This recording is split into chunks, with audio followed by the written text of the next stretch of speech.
চট্টগ্রামের কালো ভুনার মতো এই উরুশের বিরিয়ানিটাও কিন্তু অনেক জনপ্রিয়। মসজিদ বা মাজারের বাৎসরিক উৎসবের সময় মূলত এটা বানানো হয়। আমি আমার নানার বাড়ির এক বাবুর্চি থেকে এই রেসিপি নিয়েছি। চলুন আপনাদের সাথে শেয়ার করি। আসসালামু আলাইকুম সবাইকে, দিলুনাজ ব্লগ থেকে স্বাগত।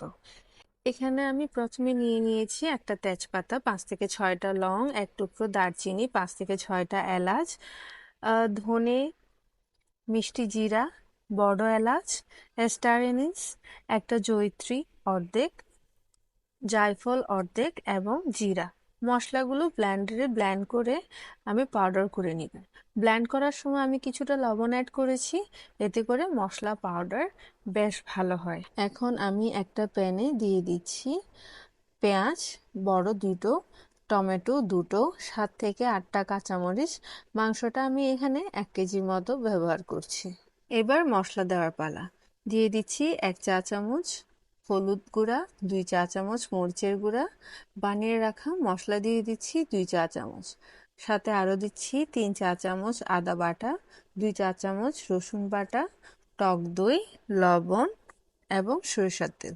সবকিছু ভালোভাবে মাখিয়ে ম্যারিনেটের জন্য 30 মিনিটের মতো রেখে দিচ্ছি। পুরুষের মাংস রান্না করার সময় তো তাজা মাংস ব্যবহার করা হয়, আর আমার মাংসটা যেহেতু ফ্রিজে, সেহেতু আমি 30 মিনিটের জন্য ম্যারিনেট করে রাখলাম।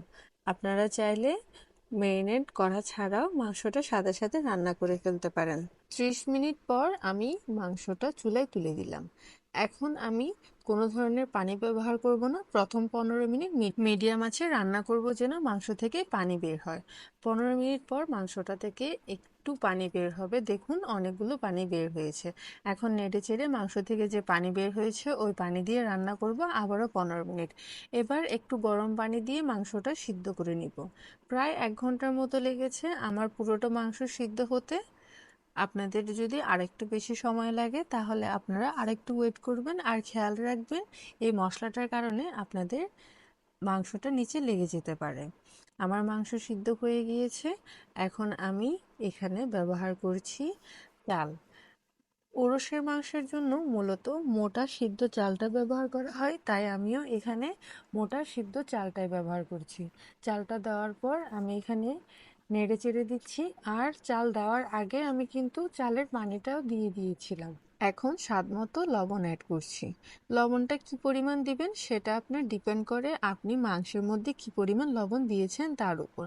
তারপরে যদি আপনাদের ব্যাপারটা অজানা থাকে তাহলে পানিটা একটু চেক করে নিলেই হবে। আমি প্রায় 15 থেকে 20 মিনিটের মতো মিডিয়াম আঁচে রান্না করেছি। তারপর আমি দমে দিয়ে দিয়েছি।